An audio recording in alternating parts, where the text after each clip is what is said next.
अब बात करेंगे क्वेश्चन नंबर 8 के ऊपर। तो प्रूव दैट हमें दिया जो हुआ है वो कहता है कि प्रूव दैट आइडेंटिटीज़, ये जो हमें आइडेंटिटीज़ दी हुई है मतलब फार्मूले गिवन है। Sine hyperbolic 2x is equal to होता है 2 साइन हाइपरबोलिक x और कॉस हाइपरबोलिक x।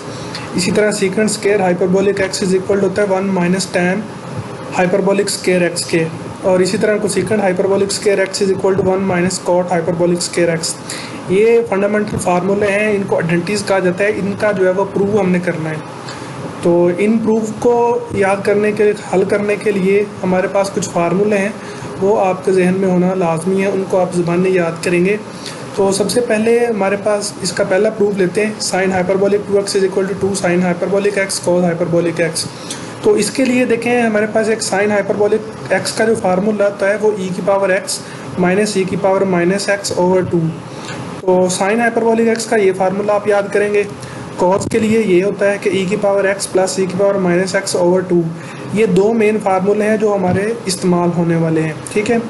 तो इनकी एक थोड़ी सी मॉडिफाइड शक्ल देखें कि यहाँ पर देखें हाइपरबोलिक 1x है, मतलब कुछ ना हो तो 1 है, तो इसके साथ भी x के साथ भी क्या है 1 है और यहाँ पर भी क्या है 1 है, ठीक है। अगर यहाँ पर आ जाए 2, मिसाल के तौर पर आ जाए साइन हाइपरबोलिक 2x, तो यहाँ पर भी क्या हो जाएगा e की पावर 2x और यहाँ पर भी e की पावर माइनस 2x हो जाएगा। अगर ये हमारे पास आ जाए 3 हो जाए साइन हाइपरबोलिक 3x, तो यहाँ पर भी 3x आ जाएगा और यहाँ पर भी माइनस 3x आ जाएगा। तो ये फार्मूले हैं असल में ये दो ही, ठीक है। तो बाकी ये जो हैं हमने इन्हीं से ड्राइव किए हुए हैं, ठीक है। तो आपको ये दो फार्मूले याद होने चाहिए। इसी तरह कॉस के है, कॉस के ऊपर भी अगर 2 लगता है तो यहाँ पर दोनों की जगह पर 2 लगेगा, अगर 3 लगता है तो यहाँ पर भी 3 लगेगा। तो फार्मूले ये दो ही हैं, बाकी ये तो मैंने इन्हीं से लिखे हैं, ठीक है। तो प्रूफ चलते हैं प्रूफ की तरफ। तो प्रूफ को अगर देखें तो राइट हैंड साइड हम ले लेते हैं। राइट हैंड साइड हमारे पास है 2 साइन हाइपरबोलिक x और कॉस हाइपरबोलिक x। तो मैंने इसको लिख लिया कि 2 साइन हाइपरबोलिक x और कॉस हाइपरबोलिक x।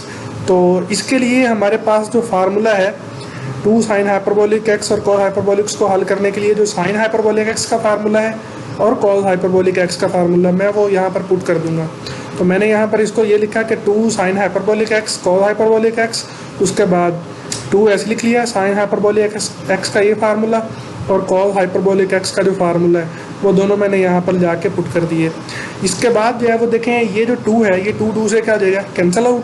तो यहाँ से हमारे पास बचेगा e की पावर माइनस x और e की पावर माइनस x, और ये वाली टर्म जो है ये वैसे ही आ जाएगी। तो उसके नेक्स्ट स्टेप के अंदर देखें हम यहाँ पर एक फार्मूला यूज़ करेंगे। फार्मूले की मदद से, फार्मूला कौन सा यहाँ पर देखें तो ये हमारे पास a माइनस बी, यहाँ पर हमारे पास है a प्लस बी। मतलब यह है कि एक यहाँ पर माइनस है तो यहाँ पर क्या है प्लस है, तो किसके इक्वल होता है a square minus B square के। तो ये फार्मूला भी मैंने लिख दिया कि a square minus B square किसके इक्वल होता है a प्लस बी और a माइनस बी। तो यहाँ पर मैंने यही किया कि e की पावर x का स्क्वायर आ जाएगा और यहाँ पर e की पावर माइनस x का स्क्वायर आ जाएगा, और जो 2 है वो वैसे ही आ जाएगा। इसी तरह अब ये मैंने 2 और x जो है आपस में क्या हो जाएंगे मल्टीप्लाई, यहाँ पर भी आपस में मल्टीप्लाई होंगे, पावरें हैं, पावरें आपस में क्या होंगी मल्टीप्लाई। तो यहाँ पर e की पावर 2x बन जाएगा और e की पावर माइनस 2x बन जाएगा। अब यहाँ पर इसको देखें, अगर आप इसको देखें और ये जो मैंने फार्मूला लिखा हुआ है ये दोनों सेम है, तो इसका मतलब ये है कि ये वाली जो टर्म है ये किसके इक्वल है साइन हाइपरबोलिक 2x के इक्वल है। तो इसकी जगह पर हम क्या लिख देंगे साइन हाइपरबोलिक 2x। तो ये 2 sine hyperbolic x cos hyperbolic x किसके इक्वल आ जाएगा साइन हाइपरबोलिक 2x के इक्वल हो जाएगा। तो ये पहला जो है हमारे पास इसी तरह प्रूव हो जाएगा। तो चलते हैं जो दूसरा पार्ट है उसको हल करते हैं आगे जाके। तो दूसरा पार्ट के अंदर अगर देखा जाए तो यहाँ पर हमारे पास है सीकेंट स्क्वायर x, ठीक है, हाइपरबोलिक स्क्वायर x, और यहाँ पर 1 minus tan hyperbolic square x। तो इसके लिए हमें सीकेंट और टैन इनके फार्मूले याद करने पड़ेंगे। तो टैन के लिए ये फार्मूला होता है और सीकेंट के लिए हमारे पास होता है 2 e की पावर x और e की पावर माइनस x। तो ये सीकेंट जो है देखें कॉस का उलट है, कॉस का अंदर ये ऊपर था और ये नीचे था, तो ये हमारे पास उल्ट हो गया। अगर आपको कॉस का याद है तो सीकेंट का भी याद होगा, और टैन आपको पता है साइन बटा कॉस होता है। उन दो फार्मूलों को अगर डिवाइड कर देंगे तो हमें ये हासिल होगा। तो यहाँ पर e की पावर x और नीचे प्लस आएगा, यहाँ पर इन दोनों के दरमियान में वो मिसिंग है, वो आप लिख लीजिएगा। तो यहाँ पर अब इस फार्मूले के अंदर वैल्यू पुट करेंगे, ठीक है ना। अब देखें ये सीकेंट स्क्वायर है, अगर यहाँ पर सीकेंट अगर मैं स्क्वायर कर दूँ तो 2 का स्क्वायर कितना हो जाएगा 4, और इसके ऊपर टोटल के ऊपर क्या आ जाएगा स्क्वायर। अब ये इसकी मॉडिफाई शक्ल है, ठीक है ना, लेकिन फार्मूले ये दो मेन यही हैं, ठीक है। तो इसके लिए आगे चलते हैं, हमारे पास राइट हैंड साइड लेते हैं 1 minus tan hyperbolic square x मैंने ले लिया, और इसके अंदर जो है वो वैल्यू पुट कर देंगे tan हाइपरबोलिक x की 1 माइनस और tan का फार्मूला क्या होगा e की पावर x 1 वैसे ही आ गया e की पावर x और e की पावर माइनस एक्स और नीचे आ जाएगा e की पावर x प्लस e की पावर माइनस एक्स।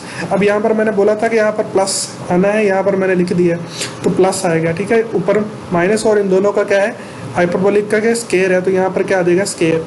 अब इन दोनों का आप लेंगे एलसीएम, ठीक है ना। अब एलसीएम को यूज करते हुए अब यहाँ पर देखें कि e की पावर x और e की पावर माइनस एक्स का स्केयर वैसे ही आ जाएगा। अब ये 1 से जाकर मल्टीप्लाई होगा तो ये वाली टर्म आ जाएगी और ये वाली टर्म हमने वैसे ही ऊपर लिख ली। अब ये बाय यूजिंग फार्मूला, अगर फार्मूला यूज करें तो a प्लस बी का स्केयर और ये क्या है a माइनस बी का स्केयर। अगर आप इसको खोल दें तो यहाँ पर आ जाएगा a की 2 जमा b की 2 जमा 2ab, यहाँ पर ये माइनस वैसे ही और ब्रैकेट लगा देंगे a की 2 जमा b की 2 माइनस 2ab। नेक्स्ट चलेंगे तो ये जो माइनस है इन सब की लामतें जो है वो चेंज कर देगी, साइन चेंज कर देगी। तो यहाँ पर देखें साइन जब चेंज करेंगे तो ये सारे माइनस के हो जाएंगे। अब ये e की पावर 2x और ये e की पावर 2x आपस में कैंसिल हो जाएंगी, ये माइनस 2x वाला माइनस 2x से कैंसिल हो जाएगा। ये 2 और ये 2 आपस में मिलेंगे तो कितना हो जाएगा 4 हो जाएगा। नेक्स्ट स्लाइड के ऊपर देखें तो मैंने वही पहले लिखा, फिर मैंने इन दोनों को जो है वो ऐड कर लिया। 2 और 2 कितना हो जाएगा 4 e की पावर x और e की पावर माइनस एक्स। तो यहाँ पर देखें ये जो e की पावर x अगर ये इसके नीचे बटे के अंदर आए, ऊपर माइनस है नीचे आके क्या होगा प्लस, तो ये e की पावर x e की पावर x से क्या हो जाएगा कैंसिल आउट, तो हमें सिर्फ क्या बचेगा 4। तो मैंने यहाँ पर देखें मैंने 4 लिख दिया। तो इस बात को ज़रा समझना है कि आपस में कैंसिल आउट क्यों हुई है, ठीक है ना।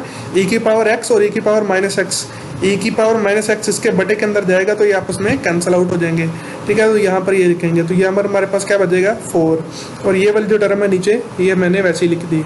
अब ये देखें मैंने फार्मूला जो लिखा था सीकेंट का और सीकेंट हाइपरबोलिक स्केयर का, तो ये देखें नीचे जो टर्म है वही हमारे पास यहाँ पर बन गई। तो ये किसके इक्वल होगा सीकेंट हाइपरबोलिक स्केयर x। तो मैंने यहाँ पर लिख दिया 1 minus tan hyperbolic square is equal to किसके इक्वल आ जाएगा सीकेंट हाइपरबोलिक स्केयर x के इक्वल आ जाएगा। तो ये हमारे पास दूसरा पार्ट है। ये अगर हमें फार्मूले आते हैं तो ये बहुत ही ईजी है, ठीक है। तो चलते हैं इसके नेक्स्ट थर्ड प्रूफ जो है हमारे पास देखें तो ये हमारे पास कोसिकेंट है कि cosecant hyperbolic square x is equal to cot hyperbolic square x minus 1। तो इसके लिए भी आपको कॉट का फार्मूला याद होना चाहिए, ठीक है। अब tan के फार्मूले के अंदर ये माइनस वाली टर्म ऊपर थी, प्लस वाली नीचे थी। अब यहाँ पर हमारे पास क्या आ जाएगा तो प्लस वाली ऊपर चलेगी और माइनस वाली नीचे आ गई। तो कोसिकेंट जो है वो साइन का उलट होता है, तो यहाँ पर 2 ऊपर चला जाएगा e की पावर x और e की पावर माइनस एक्स। तो अगर आपको साइन का फार्मूला याद है तो कोसिकेंट का भी याद होना चाहिए, ठीक है। तो अगर मैं इसका स्केयर ले लूँगा तो यहाँ पर 2 की जगह पर क्या आ जाएगा 4 और नीचे वाले के टर्म का क्या आ जाएगा स्केयर आ जाएगा। तो मैं अब यहाँ पर राइट हैंड साइड लेता हूँ इसकी और इसके अंदर जो है वो वैल्यूज पुट कर देता हूँ। मैंने लिखा by putting the values of cot hyperbolic x। Cot hyperbolic x की जो वैल्यू है ये मैंने लिख लिया cot hyperbolic square x minus 1 वैसे ही इक्वल, और यहाँ पर मैंने ये जो फार्मूले की वैल्यू जो है वो यहाँ पर पुट कर दी। ऊपर स्केयर है तो यहाँ पर दोनों की जगह पर क्या आ जाएगा स्केयर आ जाएगा। अब इसका एलसीएम लेंगे तो एलसीएम लेने के बाद यहाँ पर वही टर्म ये ऊपर वाली टर्म वैसी आ जाएगी और ये 1 से जाकर मल्टीप्लाई हो जाएगा तो ये बन जाएगा। अब भाई फार्मूला वही कि आप यहाँ पर प्लस वाला फार्मूला खोलेंगे, यहाँ पर माइनस वाला, मतलब a प्लस बी का स्केयर, यहाँ पर a माइनस बी का स्केयर अगर खोलेंगे तो अगर खोलेंगे तो यह बन जाएगा a square plus B square plus 2ab। यहाँ पर बन जाएगा a square plus B square minus 2ab। अगर माइनस खोलेंगे तो सबकी अलामतें क्या हो जाएंगी चेंज। तो ये वाली टर्म है और ये आपस में कैंसिल आउट हो जाएंगी, ये वाली टर्म आपस में कैंसिल। तो चलते हैं नेक्स्ट स्लाइड पे। तो नेक्स्ट देखें मैंने वही टर्म दोबारा लिखी और यहाँ पर देखें ये वाली टर्में आपस में क्या हो जाएंगी चारों कैंसिल। तो ये 2 और 2 कितना हो जाएगा फिर 4 हो जाएगा। अब ये वही फॉर्म कि e की पावर x से क्या हो जाएगा कैंसिल आउट। तो उसके बाद ये देखें हमारे पास बच गया 4 और e की पावर x और e की पावर माइनस एक्स का स्केयर। तो ये मैंने फार्मूला वहाँ पर लिखा था कि ये किसके इक्वल होता है अगर 4 आज वाला आ जाए तो कोसिकेंट हाइपरबोलिक स्केयर x। यहाँ पर 2 है तो मैंने यहाँ पर इसी फार्मूले के समझ ले क्या लिया हुआ है स्केयर लिया हुआ है। तो स्केयर लेने के बाद ये वाली टर्म बन जाएगी। इसका मतलब है कि ये वाली टर्म और ये वाली टर्म आपस में बराबर हैं, तो इसकी जगह पर क्या आ जाएगा कोसिकेंट हाइपरबोलिक स्केयर x। तो ये हमारे पास cot hyperbolic square x minus 1 is equal to क्या आ जाएगा cosecant hyperbolic square x minus 1। तो ये तो थे 3 प्रूफ और ये हमने करना था इसको हल। तो अगर आपको फार्मूले याद हैं इन तीनों के, तो तीनों के बल्कि क्या चारों के अगर फार्मूले याद हैं तो आप इसको आसानी से जो है वो याद कर सकते हैं, ठीक है ना, हल कर सकते हैं, ठीक है। तो ये लाजमी याद रखिएगा कि जब तक आपको फार्मूले नहीं आएंगे तो ये भी जो है वो आपको क्वेश्चन जो है वो सॉल्व नहीं होंगे। तो शुक्रिया, अल्लाह हाफिज़। चलते हैं आगे, नेक्स्ट क्वेश्चन के ऊपर मिलेंगे।